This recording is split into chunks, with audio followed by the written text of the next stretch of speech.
Maria Concetta De Marco oggi alla Farm presenta Sogni Blu, ecco, un libro sicuramente interessante. Perché leggerlo? Perché leggerlo? Perché aiuta a sognare bene, secondo me, perché i racconti hanno tutti un happy end e comunque insomma sono edificanti dal mio punto di vista. Cosa c'è di autobiografico o di fantasioso nel libro? No, c'è molto di autobiografico, soprattutto in alcuni racconti. Io non ho problemi a dire che per esempio La vetrina è un racconto estremamente autobiografico. Questo non è il tuo primo libro, vero? No, questo è il terzo. Il primo si intitola Specchio blu, il secondo Ali blu e il terzo Sogni blu. Ma non è una trilogia, non è una trilogia, tengo a precisarlo. Ma di nuovo oggi alla Farm alla presentazione del libro di Concetta De Marco.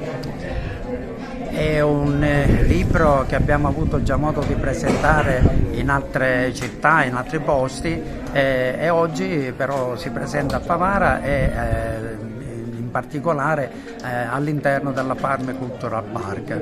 È un ritorno qui anche di Maria Concetta perché abbiamo anche gli altri volumi presentati in questo posto. Un posto magico che si prepara alla seconda biennale, alla prossima biennale delle città del mondo nei prossimi giorni e quindi Sogni Blu approda è un momento importante. È un libro scritto in una forma stupenda, racconti al solito come gli altri due volumi e qui però Maria Concetta De Marco si è superata per qualità di scrittura e per veramente valore narrativo e culturale.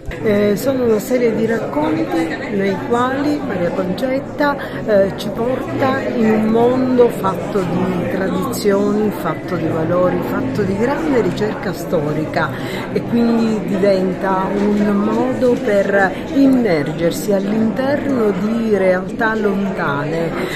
Maria Concetta De Marco riesce benissimo con un linguaggio semplice ma molto ben ritmato a trasportare il lettore proprio in una esperienza di immersività perché descrive i particolari con una dovizia veramente eccellente e perché comunque lancia dei messaggi assolutamente straordinari, l'amore in tutte le sue forme e poi ancora la giustizia e il piacere di riscoprire ciò che è il nostro passato.